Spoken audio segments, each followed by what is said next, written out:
Hello, and welcome to this edition of Tacoma Pierce County Sports Museum, a Locker Room Chat.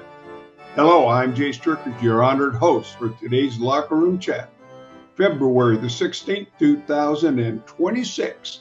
And we are honored to have none other with us today than Gary Hill Jr. Gary Hill is a Stadium High School grad and also a proud Washington State University grad. And we have got so much to talk to Gary about today. So, Gary, welcome to the Locker Room Chat. It's great to be here. It's different being on the other side. I've been on your side on several of these, so this is a little different, but I'm very happy to be here. Wonderful. Well, it's great to have you here, and it's going to be awesome learning more about you that we can capture here and get in our Locker Room Chat for posterity's sake. So, we all know Gary is the voice of the Mariners radio broadcast team, along with Rick Riz, doing the play-by-play analysis Seattle Mariners games over the past 8 seasons.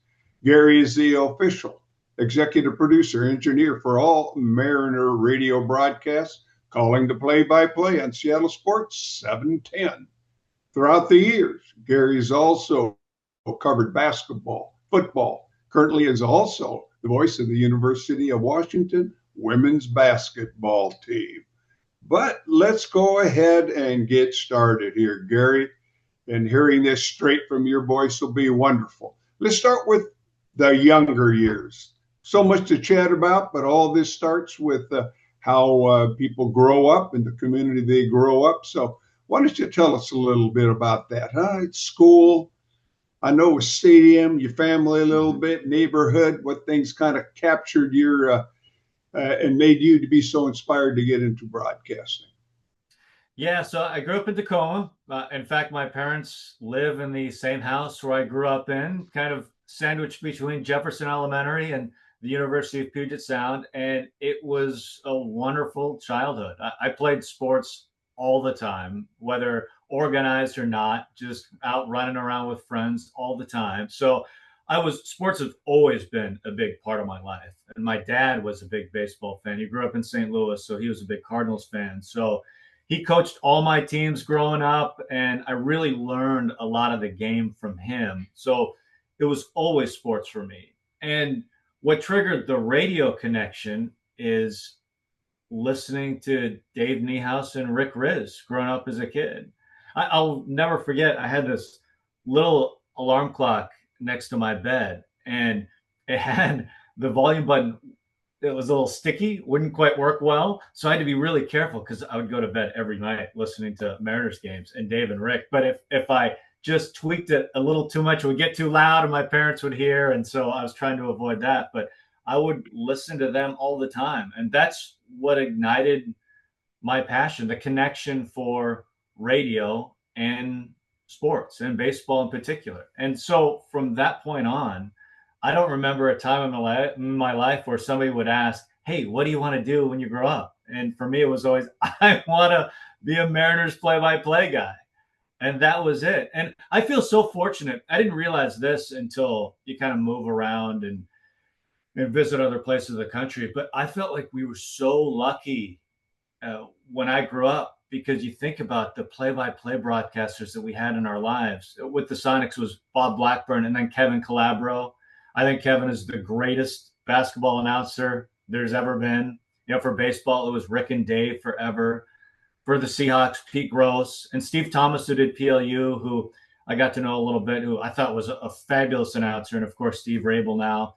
Bob Robertson, Bob Rondo, just a great collection. So I just feel so lucky growing up that I was exposed to so many great broadcasters. And it really just sparked this lifelong passion for something I've always wanted to do ever since. You bet. Well, Gary, all of this starts with youth sports, certainly, but you're a Stadium High School grad, and I've seen a picture of your Letterman's jacket, and on the Letterman's jacket, you've got, a tennis racket, and you've got 4 little stripes, and then you've got a baseball little logo with 2 stripes, and also some stars, and then a little state of Washington with a WIAA in it. So can you tell us what all those stand for? Yeah, so it was fun to find my jacket. It still lives at my parents' house. Again, same house. So I was visiting with them the other day, and I brought out the Letterman's jacket for my kids. In fact, I also found my baseball jacket while I was there, and Yeah. my son liked it so much that he wanted to bring it home because he said it's a cool vintage jacket. I wasn't sure how excited I should be about being called vintage, but here we are. So I've got my baseball jacket as well. But yeah, it was great. I lettered 4 years tennis in high school, and we had a really good team. It was really fun. In fact, with some of my teammates who I ended up living with in college and still good friends with to this day. We do talk about our senior year. We were just one match away from winning the league title. We lost to Bellarmine one match. They won the league title again. We were so close to getting the league title, but it was great. My partner and I, we played number two doubles. We only lost one league match my final year. It was super fun. Just good friends, really fun. Baseball was great. Lettered 2 years, played all 4 years. Played for Sean McDougall, who was so fun to play for, and someone I learned a lot from, to the point where I still feel like he really set the foundation for me, part of the foundation, along with my dad, for how I still think about the game.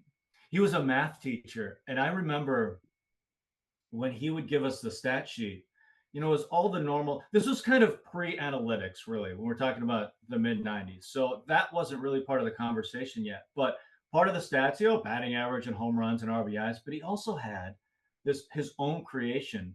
And it was basically quality at bats. And it was, did you have a sac fly or move a runner along, that sort of thing. But it was kind of next level compared to what we were thinking about at the time. And I'll never forget, I went to a tryout for Pierce County was putting a team together and going to Japan, and I was invited to try out. And they had you fill out kind of your stats. They asked for batting average and home runs and RBIs. And I remember thinking, like, batting average? I don't want to put down my batting average. I want on base percentage. What are we doing putting down batting average? Of course, I had like a near 500 on base percentage my final year because I walked a ton, so it was really good. But it was kind of the next level, and watching Edgar Martinez growing up was part of that too. Kind of that next level of thinking with baseball, and so I think about Coach McDougall all the time when it comes to that. I can still go through all of his signs. He hated when we missed signs, so he drilled our signs so hard into us that I can still right hand live, skin indicator, bunt, steal. Like I can still go through the whole thing. But it was great. I played basketball a couple of years as well. Didn't let her, but it was so fun. I enjoyed it so much. I still think about those times. Just playing with friends, competing, and just having a good time playing high school. It's funny. I looked at the Letterman jacket. You just asked me about the stars. I can't remember what the stars were for. They were for some award, but I don't remember. I figured maybe you were an all-star, an I all-league selection or something. I Probably was something along that line. I remember my final year. I was honorable mention in baseball, all league, which was There which you was great. go. It was a that at that time Narrows League was really good. I remember we beat South Kitsap, who was the number one team in the state at the time, who had two major leaguers on the team, Willie Bloomquist and Jason Ellison. Their starting pitcher got drafted. Their starting catcher played at Washington State. Like they were loaded. And I remember going back to Coach McDougall. He decided, like all these guys, they could hit anybody. He called up a lefty soft tosser from JV who had never pitched varsity before, but all he did was spin like curves and changeups, and they were off balanced all game, and we ended up beating them. And it's one of my great high school memories. It was so fun. Well, high school sports, whatever the level of the most competitive we played, always sticks with us, don't they? It's a Yeah. thrill of victory and the agony of defeat. You just don't forget those memories. So now you move on to Washington State University. I got a question. We know Washington State certainly is the sports broadcasting mecca Mm-hmm. of shoot, if not the US of A, of the whole world. I mean, the Everett R. Murrow College Communication. You got Keith Jackson. You mentioned Bob Robertson, Doug MacArthur. So many legends have been connected with Washington State University in broadcasting. What can you tell us about those years? Was the inspiration to go there because of that in your career path? Tell us about those years, Gary. Yeah, so there was an important step in between. After I graduated from high school, the dream had always been I want to be a Mariners play-by-play guy. But when I graduated from high school, there was a reality as I looked at the situation. Like my entire life, it had only been Dave Niehaus and Rick Riz calling Mariners games. So I had thought when I graduated, okay, that's a dream, but let's get practical. You have to be real. You're going to have to find a real job. So I was going to school back east, a small college back east, just outside of Boston, and I was studying psychology. And it was a moment I'll never forget. I was in the library and it was this bad storm outside, snow everywhere. It was cold and dark. And it hit me like lightning. I remember thinking, not chasing your dream because it's not practical is a stupid thing to do. So in that moment, I decided, I'm going to go after it. I'm going to transfer to Washington State because, as you mentioned, their program is tremendous. And I'm going to at least give it a shot and see what happens. And so first day on campus, I walked into their student broadcast center, the radio station there, and it was great. From that moment, we broadcast all Cougar games. It was on the campus station. No one listened, but that didn't matter. We were broadcasting baseball games and volleyball matches and football and basketball. They would let us do it all. And it's the thing about broadcasting that's so important. Everyone is terrible to start. No one is naturally good at calling games. It takes practice and games. And so it was the perfect place to get that work in and kind of figure it out and figure yourself out along the way, because you'd make mistakes, but it didn't matter. And from there, I got the Pullman High School job, my first paying job. So I was calling Pullman High School basketball games and football games. But that time at Washington State really was the springboard to the entire thing, my entire career. I'm so thankful for everything, all the support there, all the guidance and the opportunities they gave me. Okay, so you get your degree, you get a little start in broadcasting. Now to make that you take your lifetime passion and dream and make it into fruition. How does that come about? As you say, all the 12, 13-year-old kids are all going to play in the MLB and the NBA and the NFL, and we know, well, about 1 out of a million makes it. But how do you get from there then to where you are now? People, whatever, mentors, games, events, things that came your way that really helped you along that path, Gary. Yeah, funny story about every kid wanting to play in the majors. I will never forget the moment I realized I wouldn't be playing in the majors. It was at Stadium High School. It was my freshman year. I was very small as a freshman too. I don't know. I must have weighed $130. And our home field was Heidelberg, right by Cheney Stadium there.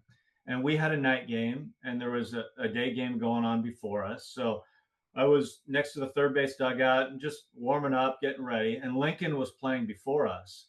And I remember looking over as Lincoln was playing. They were in the field, and their third baseman was Lawyer Malloy. And I remember felt like little kid me looking at Lawyer Malloy, just big grown man at third base. And he was already a star. Like, we all knew he was a tremendous football player. I think we all know that the kind of career he ended up having, just a great NFL player. But everyone may not remember, he was a great baseball player too. He started at the University of Washington.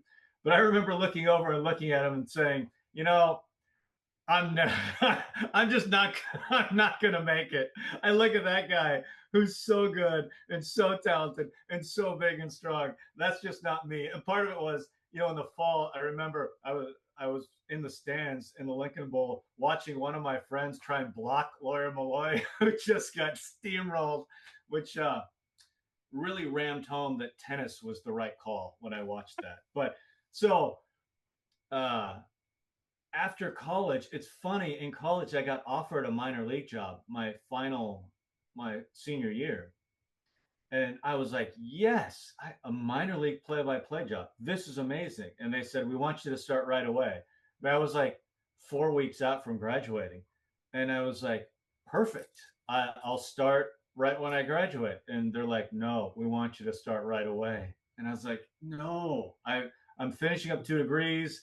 At this point, I'm done with college. I want to move on. So right away, I had to make a call. Do I take the job, or do I finish my degree and figure it out after? So I turned the job down. I got the degrees. And then it's like, okay, what am I going to do next? And I got a job basically selling minor league spots, small college spots, that sort of thing. And Mark Meininger gave me my first play-by-play opportunity doing University of Washington baseball and the Evergreen State College Gooey Ducks basketball. And that's how it started. The sales part, I was horrible at. It was bad. It went very badly, but it did give me a lot of appreciation moving forward in my career for all the people that put in the sales work that makes all of our broadcasts happen. So I'm glad I went through that pain, even though I wasn't good at it, but it did give me that start. And from there, it was just kind of a very slow climb up the ladder in the area. Yeah, slow climb, but then all of a sudden it kind of takes off too, huh? So what would be the big step that came into your life that got you from what, 2A baseball to Major League, to the MLB? I would say probably the biggest thing that happened to me, and it's so funny how careers play out, because it's hard work, it's determination, it's also a little luck, a little right place, right time. And for me, the Seattle Storm play-by-play job opened. For years, Kevin Calabro was simulcast. He was both TV and radio. So at some point, they decided to split it. They'd have their own radio broadcast. And so David Locke, who had been a talk show host and doing Storm basketball, was hired to do the Sonics. So he was hiring for an executive producer for the Sonics and for the Storm. And I applied. I didn't get the job. He hired Alan Horton, who's still the voice of the Minnesota Timberwolves. So it was a great hire, a really good friend. But David Locke brought me in to just have a conversation. Like, he knew I wasn't going to get the job, but he said, you're really good at this, and I just want to know about you. Which I thought, looking back on it, like, how many people do that? Hiring. They look for, they're going to hire, and they're going to hire. They're not bringing people in just to have a conversation. And so what ended up happening is, at the end of the conversation, he's like, I really wish we had budget and could hire you and you could be a part of the broadcast. I wish you were in college and you could be an intern. And I was a couple years out of college by then. So I decided, oh, that's a great idea. I signed up for an online web design course, and and they hired me as an intern right after that. Like, I'm not sure if that was exactly what was supposed to happen, but that's what happened. I mean, Sonics don't exist anymore, so I don't think anyone can get in trouble. But I was an intern for the first couple months of the season. They ended up putting me on payroll. And then the next season, Alan Horton got the job in Minnesota. And so I went from unpaid intern 1 year to pre-post host and executive producer the very next season. And at the time, I'd started doing Seattle U play-by-play. And I'm like, this is it. Because most NBA teams were hiring their play-by-play from the pre-post position. So I was really excited. I'm like, this is it. I'm in. And then at the end of the season, I said on the last post-game show, we'll see you next year. And we've been waiting for that ever since, because that was when the Sonics left. And I was heartbroken. It was a double kick, because that was the team I grew up loving. I was a huge Sonics fan growing up, and it felt like the career had poof, just like that. And it felt like I was back at square one. And as it turned out, the Sonics and Mariners were in the same building. And so in 2010, the Mariners needed just a fill in pre post host on a random weekend in May. And so they asked if I would do it. And of course, I said yes. I was thrilled to do it. And I'll never forget it because I had prepped for this thing like it was the World Series. Like it was just a couple random games in May, but for me it was everything. And I was so ready for this thing. And we're in the radio booth getting ready for my first Mariners game. And it's kind of tiered. You kind of have the lower tier where Dave and Rick and Kevin Kremen were all sit, and then I was behind that, kind of elevated a little bit. And I'm ready for this thing. I've got all my papers. We're about to hit pregame. Matt Harden's at the station. He's in my ear, and he says, "All right, 10 seconds." And I'm like, "Yeah, here we go." And then I look down, and I see Dave Niehaus put his headset on. And then I see Rick Riz put his headset on. And I see Kevin Kremen put his headset on. And it was in that moment I realized, oh no, my heroes are now going to hear every word I'm about to say. I get a moment of just terrified and panicked. And pregame starts, and I do the first segment. I don't know what I said. I feel like I just blacked out. And Dave takes his headset off and turns back to me, my hero, the guy who sparked everything, and it says, "Great job, kid." And I couldn't have been happier. I couldn't have been happier. And it was off and running. Yeah.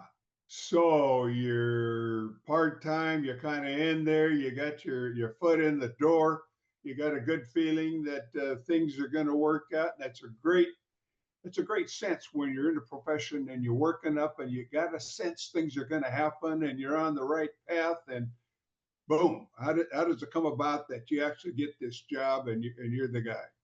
Yeah, so from there, it just became a lot of, hey, can you do this? Can you do this? Can you fill in for Kevin when he's gone? Can you fill in play by play? Can you fill in more pre post? And I became a more regular as time went on. And yeah, it was a tough period too because it wasn't full time. So I was doing other broadcasts. I was doing other full time jobs at the same time with a family. So I was working literally every single day. And during that time, it was, I would wake up at 5 a.m. I would go to my day job. I would leave there and go to the Mariners game, do pre-post, do the game, come home, do a podcast, go to bed at 1 or 2 a.m. and just start the whole thing the next day. So it was a really, really challenging stretch. And during it, I had some offers to go broadcast other places and offers that were good and ones I really considered. But for me, my heart has always been here.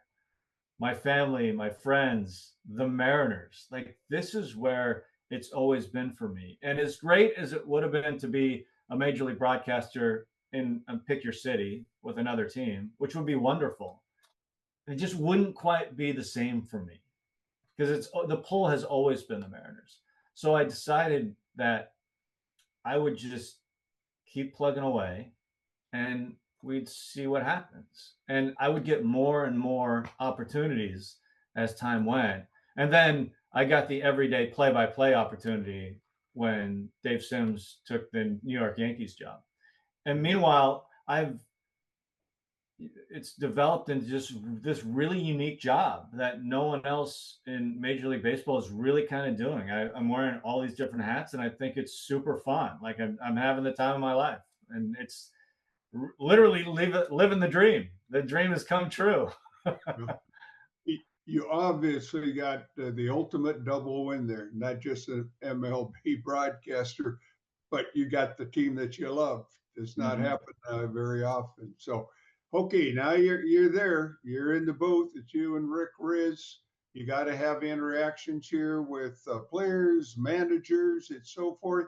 How about a few stories there of here you're waking up and you are the voice of the Mariners along with Rick Riz, and you're gonna meet the managers, the players, and so forth. Yeah, so there are definitely a lot of pinch me times doing this job. I mean, you get used to the job. Like I talk to Cal Raleigh every single day. Like he's a worldwide sensation at this point. But Yeah. we talk, and he's tremendous, a great guy. So you get used to that part of the job. You get used to those kind of interactions. But the great thing about baseball and the great thing about sports is I always feel like there are people for all of us that turn us back into the little kid, Yeah. right? They're always your heroes where when they walk in the door, you could be anybody, but you'll melt away because they are your hero. And so I have those moments where it's like, I can't believe this is happening. For example, I remember a time in the booth when, my dad was a big Cardinals fan growing up. So I've always heard the stories of the Cardinal greats. And we had Lou Brock in the booth, Oh, Hall of Famer, great Cardinal. It's like, this is amazing. I'm up top and I'm talking to Lou Brock. And then, wouldn't you know it, Gary Payton strolls into the booth after that. And then it's Gary Payton, it's Lou Brock, it's me. I'm like, well, what is going on? How is this my life? And there's times like that. I remember being before a spring training broadcast. We're in Arizona, and it's just me in the booth, and I'm just doing my thing and getting ready. And I look back as the door opens, and it's Lou Piniella just walking into the booth. And I had never met Lou Piniella at this point, and we just start talking, and he's talking to me like I'm his best friend. He lets me into his world instantly. And we talk for 20 minutes. I'm there with Lou Piniella. Whenever Griffey walks in the booth, whenever Edgar walks in, or when I see Edgar, who's now a coach on the team, I see him all the time. It's just, man, it's so special for me.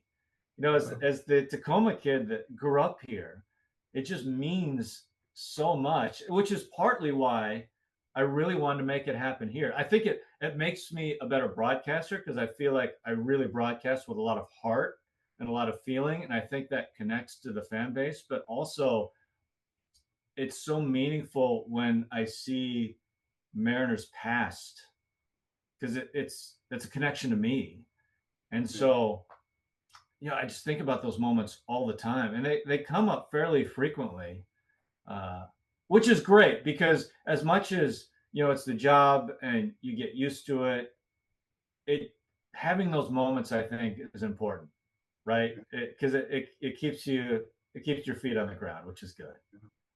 You mentioned your dad in the St. Louis Cardinals, and there's an amazing attraction for that team. I'm thinking back to a John Grisham book, Painted House.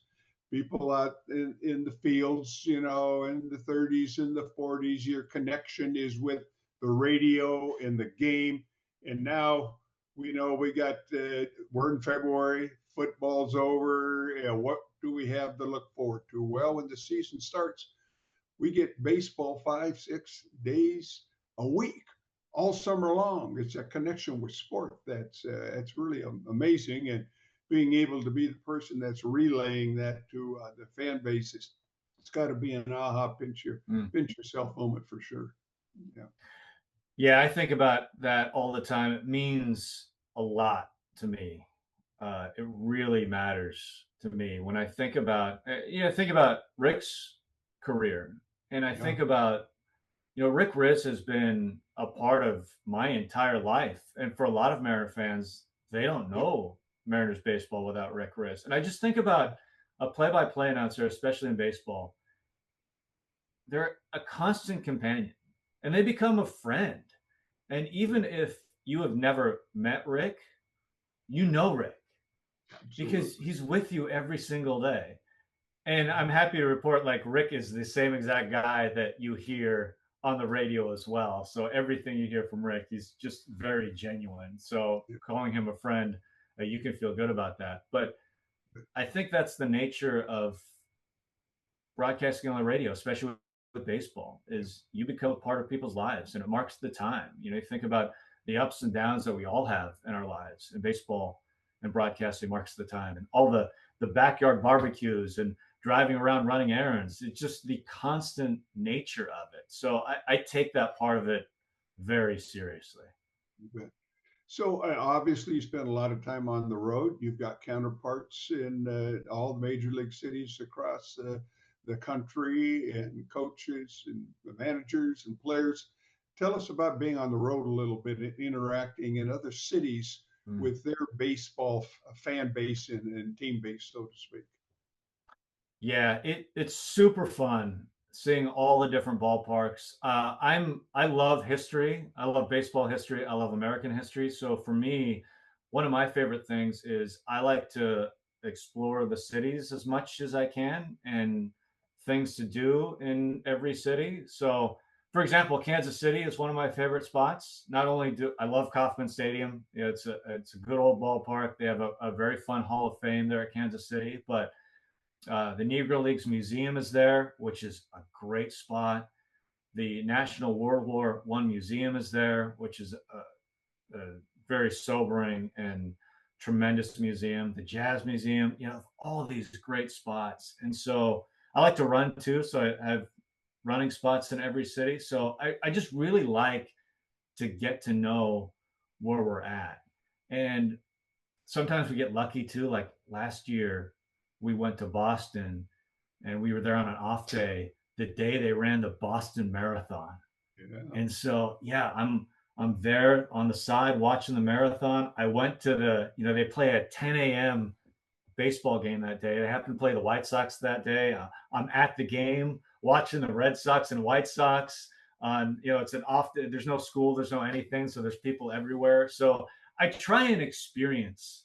I feel really lucky to do what I do, and so I try and make the most of it because I know not everyone gets to visit all of the great cities in this country and the world with Toronto.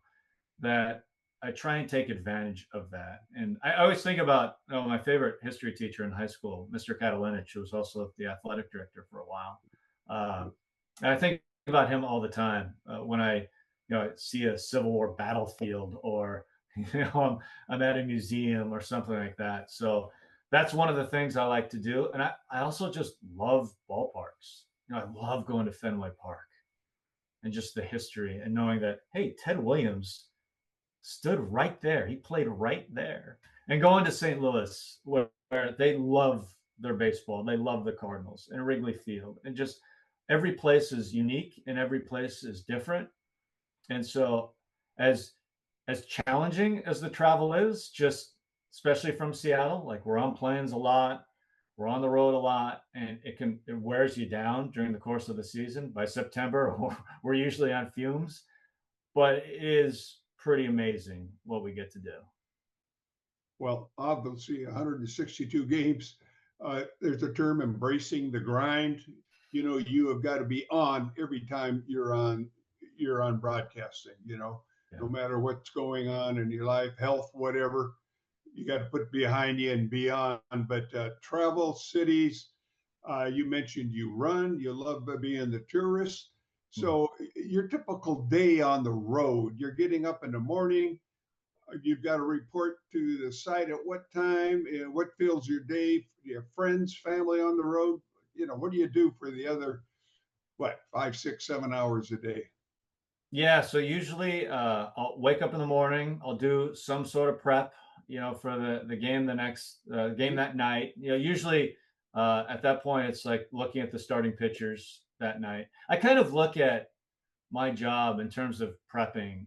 I don't really think about prepping for a game. I really think about the job as a lifestyle because you never really know what's going to happen that night. There are some things I prep for a game, but I feel like to really be good at the job, you just always have to be ingesting. So I'm always listening to podcasts or reading or listening for interviews, just trying to, because I feel like fans live such a busy life. And so when the Mariners are playing the Red Sox, for example, I know fans aren't in tune with everything going on with the Red Sox. So it's my job to be in tune with everything going on with the Red Sox. I want to sound like I know the Red Sox like I know the Mariners because I feel like it's important for me to do that so fans know what's going on. So my mornings are spent doing that. I'll take a quick run. And then it depends on where we are. Sometimes we're in walking distance to the ballpark. And so sometime in the afternoon, I'll just walk over. And, the actual day game is different depending on the day. Like the day one of a series it's all the equipment set up, and coaches are always really busy and players really busy with meetings. So day one is really busy time. Day two is a time where, if I can, Aaron Goldsmith and I, probably the most important thing we do at this point in terms of information is, and we're really lucky that we've been around for a while and have forged some really good relationships with the front office and players and coaching staffs, but we love sitting down with guys for 20, 30 minutes at a time, which we're lucky that they allow us to do that because that's a long time out of their day. And that's a time where we really get a chance to get to know guys on a different level. Early in my career, you do interviews and it would be like 5 minutes at their locker, which you always felt like by the time you got to the end of that, we were just getting going, right? I mean, you barely get past the hell. It's like this conversation. You learn much more from someone when you get a little more time and you can go in a little more detail. And so we generally will take a guy into the dugout and we'll chat for just 20 minutes or so. And for me, as I talk about guys on the radio, like it's fun to have the adjustment I made on the field, which has made a difference for me the past month. That stuff is great. I love the on the field stuff, but I also love the off the field stuff, like the stories that you get to learn about them as people, and I get to share that with fans. So that's something that Aaron and I like to do during the course of the season because we feel like more than anything else, it's made a giant difference in our jobs and what we do. So Gary, how about travel? Just quickly, you travel on your own, you travel with the team. Are you with the team at times where it's got to be off the record? What's said and what's going on? How do you balance that? And just tell us about that part of being of your job. Yeah, fortunately, travel with the team. That's really good because traveling on my own would be exhausting. Like it's hard enough during the course of the season, and they treat us really well. With the charter flights and the hotels, they're all great. But there's a reality to the job, especially when you're on a 10-game road trip in 10 days. There's times where we land in Detroit at 4 a.m. and we get to the hotel at 5 a.m. and there's a game that night. So even with the charter flights and the travel, like it can be it can be really challenging. Just the dynamic of when you're in the middle of the country, the flights are very short, very easy. But from Seattle, it just is what it is. We just gotta fly more along with the A's more than anyone else in baseball. So with the team all the time, which is great. Sometimes I'll steal an extra day at home if we have an off day, and I'll fly on my own to the next city and meet them just to get an extra day with the family because those days are always precious. You look at a Mariners calendar and you look at the off days; they're usually travel days, so we don't get a ton of home off days. So I try and take advantage of that. Anytime I can spend an extra night, an extra dinner with the family is great. So yeah. And in terms of off the record, I guess you get a feel for that as you move through your career. You get it because you get to know you're with these people all the time. You get to know them all the time. You get to know them really well. So that's the kind of thing you get a feel for as you move through your career, like what you should say publicly, what you shouldn't say publicly. So I don't know. It's pretty easy. It's not like we're, we don't come across a lot of secrets, anyways. But there's not. I guess there's just there. It's not like we're hiding anything. So there's nothing really there. Yeah. Okay, let's go into some of the discipline that it takes in being a sports broadcaster. You obviously grew up a Mariners fan. You are a fan. However, you also have to discipline yourself to when do you weigh in on calls by umpiring it, so forth, issues that are happening across the country in baseball, balancing between being the voice of the Mariners as well as being a journalist. How do you balance all of that to discipline yourself to make sure that you can be who you really are and root for your team when you want, but there's also a kind of a line you don't go over to be too controversial, etc. I think honesty is always really important when it comes to that because I want people to believe me. And Yeah, I'll say if the Mariners got a break on a call, I'll say they got a break on a call.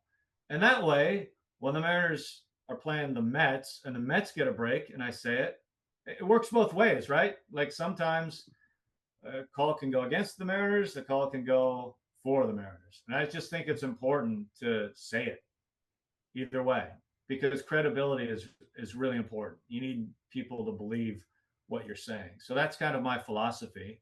And yeah, and you know, it's a good question too because we have the fans that we're talking to, you know, the players. I feel like I have a responsibility to the players to be accurate and right on what I say. So if I go to the clubhouse the next day and they ask me about something I said, that I can say, oh, this is this, and this. yeah, That's never happened before. I've never been challenged on anything, but I think about it as in if I say something about a guy, I can always defend myself. And then the front office as well, like being accurate, I guess. And that's where all the hard work I think comes in. Is sure. I put a lot of work into being prepared for games and talking to a lot of people, players, front office, everything, because I'm just trying to be informed on what I say. Yeah, And yeah, so, and I think about it, all the time where, especially in baseball, because there's ups and downs. Teams struggle, players struggle. And I always think about it as in, I try not to make it personal. I will tell you that a guy is struggling. I will tell you that he's 2 for his last 40 with 20 strikeouts. yeah, I'll say the word struggling, but I won't say he's awful. yeah, I won't call him terrible. I won't make it personal because I feel like that's really personal.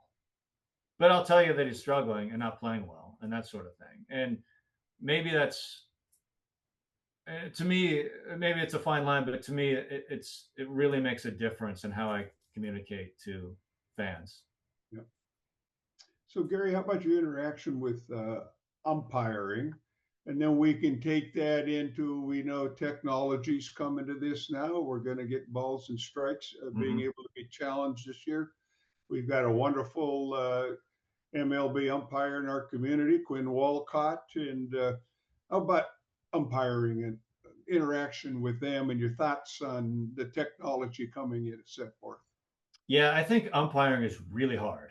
Home plate umpiring, especially in this day and age, with pitchers throwing 95 to 101 miles per hour with a ton of movement, with they're breaking off sliders and that are just ridiculous with a ton of movement. I think it's harder than ever. Just as in it's the hardest to hit it's ever been, I think it's the hardest to umpire. So I do not envy those guys at all.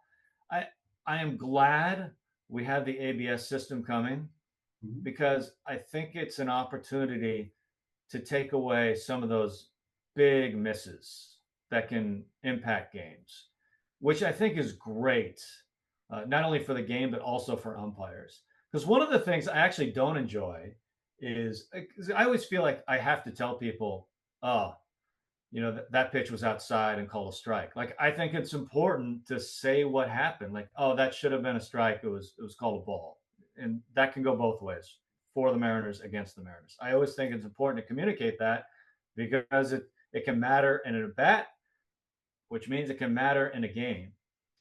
I think, at least I'm hoping, we'll see how it plays out. I'm hoping with ABS, it will lessen the conversation about the strike zone because I feel like we have to talk about the strike zone all the time. I'd prefer to talk about the strike zone a little less. So hopefully the ABS system will help with that. I was impressed. They used it in spring training last year. I was impressed. It was very fast. And they put it on the board. Everyone could see it. It was really quick. So I'm really encouraged that it's going to be seamless. And I think it will help. I think it will help the game. And with my conversation with players, especially, the majority of them did not want pure robo umps. They like the human umpires. So this feels like the good go between the two. Like having nothing or having robo umps, this feels like good middle ground. So we'll see how it plays out. But I'm excited about it. You betcha. So help me with the rule. It sounds like it's pitcher, catcher, and batter. Two challenges per game. If you're correct, you remain your challenge. Extra innings, you're going to get one. But I agree. The efficiency seems to be very, very good. Going to AAA games here in Tacoma and seeing the Tacoma Rainiers. That's what the audience wants. They want that to move quickly and move down the line. Yeah, and there's going to be strategy to it. I've already talked to Yeah. Mariners catchers and coaches about this already because, hey, if it's the fourth inning of, and it's a nothing count, like you don't want to burn it and be wrong in that circumstance. You definitely want it for big situations, bases loaded in the seventh inning, that sort of thing. So I think teams are really going to have to be thoughtful on how they use it. It was interesting in spring last year, catchers were much better at the challenge than pitchers were. we saw pitchers being wrong quite a bit. And Cal Raleigh, for example, was great at it. I only think he missed one during spring last year. Probably I thought the funniest moment last year, it was the Mariners and I think Dodgers. And it was late in the ball game. And Dodger batter challenged a pitch and was wrong. And then 2 pitches later, he challenged another pitch. He was wrong again. He missed them both in one at bat. It was so funny. So you definitely can't do that at the major league level during a real game. So I'm curious to see, because we see it all the time. Some guys have better ideas of the strike zone than others. Some guys just have the natural, like, oh, that's wrong, that sort of thing. I'm very curious to see how it plays out, especially with batters. Okay, just one more question there. Is the final decision with the home plate umpire, or is there a third party somewhere that makes that decision? So it's a third party. What they'll do is on the board, they will show the actual diagram of the strike zone, and they will show exactly where the ball is. And if the ball touches the line of the zone, then it's a strike. If it's outside the zone in any way, so it will be there for all to see. So it becomes, that part is great because I think one of the frustrations, like when I call basketball a lot, and I know they're starting to work with a microphone now, but there's always kind of like, what's going on? What's happening? Right? When you're at a game, like it's hard to tell sometimes. This is the most obvious thing in the world when they put it up. Like everyone's going to know exactly what's happening, which I think is really important because in this age of replay, it's been built for TV. So the viewers at home generally know, but people at the ballpark sometimes are like, I don't know what just happened. Yeah. This is going to be more definitive than catch or no catch in football, etc. So that's good. So, Gary, obviously you are really, really busy from the start of the season to the end of the season. You still do basketball, as we were saying, but if there is an off season for you, which there might not be, what do you look to do in the off season? Do you do more time with family, with friends, being around your community? Tell us a little bit about the off season and what you kind of look forward to doing when MLB is done. Yeah, it's a good question. I was thinking about last year between spring training and playoffs. There was well Wow. over 200 games last year from February till the end of October, which is great. Wouldn't have it any other way, and hopefully the Mariners will have another long run. But yeah, the off season is really a time to reconnect. The job is wonderful. I love it, but there are some sacrifices, and one of them is just being away so much. And depending on the timing, like you can be away for birthdays, you can be away for other big moments. I mean, you're away for a week and a half at a time, just gone. So what's great about the off season is just being there every day. I love the this sounds strange, but I just love the just going into everyday life, like taking the kids to school, doing yard work. I always have a list. I can never get anything done during the season, so there's always a list of things. Okay, I have to do during the off season. It's like, cleaning the gutters, like all the normal everyday stuff. I just love kind of the everyday life, just walking the dog with my wife. You know, those moments they become more special because even having family dinners during the season becomes impossible. I'm working every night, and maybe on a home Sunday we're able to do that. But it's a very different life during the season. So it's fun to just have a lot of normalcy during the year with family. Betcha.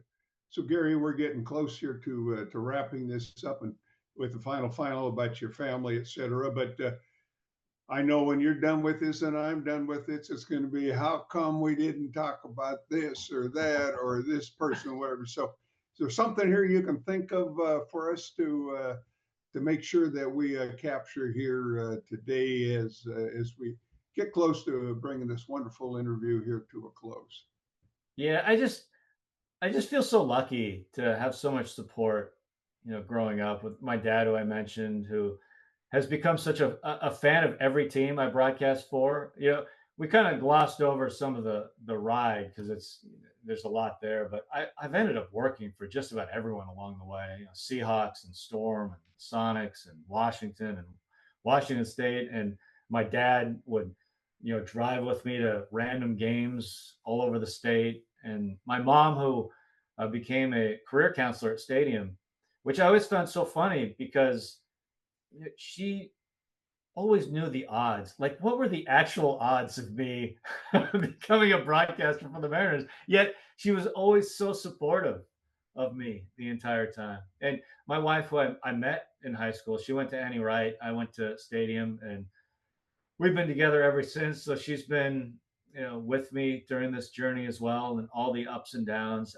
I just feel so lucky, and I'm so happy to have done it here because at the ballpark every day, I know someone at the ballpark every day. Like, somebody is texting me, "Hey, I'm here at the ballpark," whether it's somebody I grew up with, friends, family. I just feel so lucky to be able to do this job, and I think Mariner fans are the greatest in the world, and I love talking to Mariner fans every day. And so, especially right now with the season the Mariners just had last year, and thinking about the possibilities of this year, I just feel so lucky more than anything. Yeah, yeah. The anticipation is enormous at this point. It is for all teams preseason, but Yeah, especially this year. So you and your wife, Mary, you've got two children, Finley and yeah. Baker. Are they Yeah. still in school? Yep. We have Finley is a freshman in college, and Baker Okay. is a sophomore in high school. Yeah. So I don't know how this happened. I don't know how I have a college age kid and a high school age kid, but here we are. Yeah. They're Well, both doing great. and Yeah. here we are with you as a veteran broadcaster, but still with a whole world of life ahead of you in the booth too. So that's wonderful. Anything else you can think of here, Gary, before we wrap things up? No, this has just been super fun. Jay, this has been a great conversation. I've really enjoyed it. And hey, if we missed a bunch of stuff, we can just do it again. That's it. There's always another game, another call, isn't there? Yeah. Another something.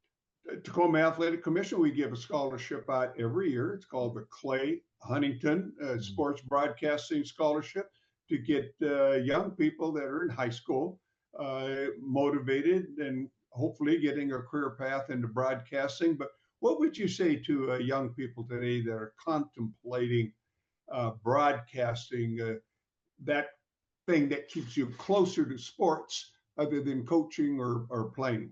What's your recommendation to folks that would love to be doing what Gary Hale Jr. is doing as time goes by? Yeah, I think the most important thing to do is try and find a way to get as many reps as possible. And as I mentioned, I was fortunate at Washington State. I was able to do that and build the foundation. We live in a really unique broadcasting time where you can create a lot of your own opportunities. You can start your own podcast, and even if no one is listening, if you're a high school student, that's kind of not the point. It's just it's getting the practice of talking into a mic and being clear about your thoughts, and it's more about the practice than your listenership. So I would recommend getting as many reps as possible in whatever you want to do. Maybe it's play by play, maybe it's talk show, podcast, that sort of thing.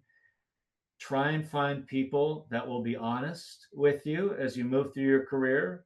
It's always really nice to hear people talk about how great you are and how wonderful your play by play is. It's those people that when you hand them 15 minutes of tape, that can tell you, oh, you need to do this better, and this better.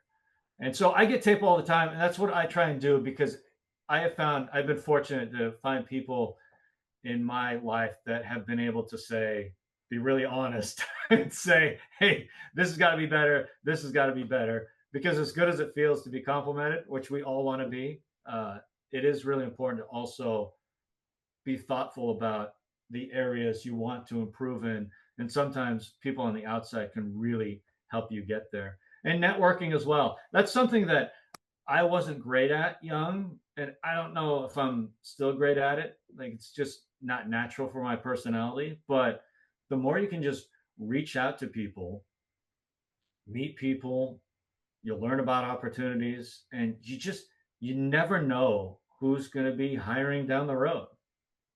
And so, there used to be clear paths to get where you want to go. Like in Major League Baseball, you would start at single A and double A and triple A and you get to the majors. And now the path isn't so clear, but there's some opportunities there. And it's just, sometimes you have to use your gut, which I used several times in decisions. So there's no one way, there's no necessarily right way, but just trying to figure out as you go. And if there's any young broadcaster out there listening to this, please feel free to reach out to me. I'd be happy to help.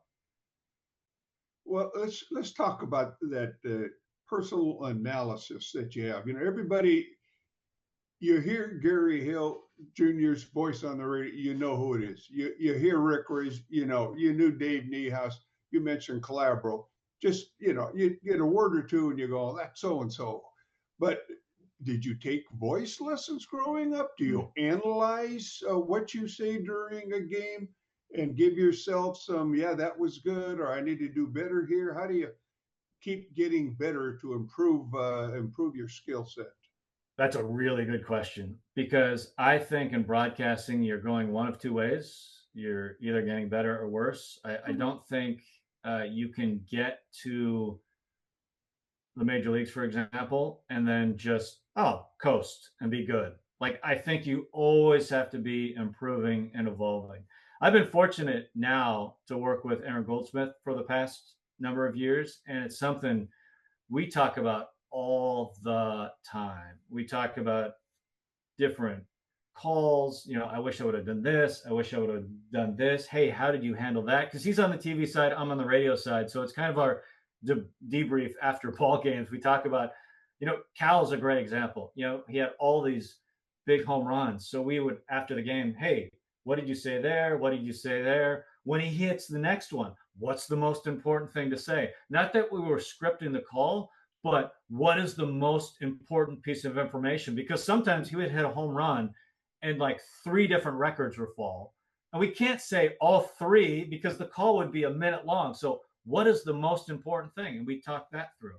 But I think it's important to to listen to yourself and try and become a student of it, which I think I have over the years. Is I've listened to a lot of different broadcasters, and I think it's really important, even though I think most listeners don't realize kind of the fundamentals of calling a game. They kind of know it when they hear it, but they don't know what you're doing.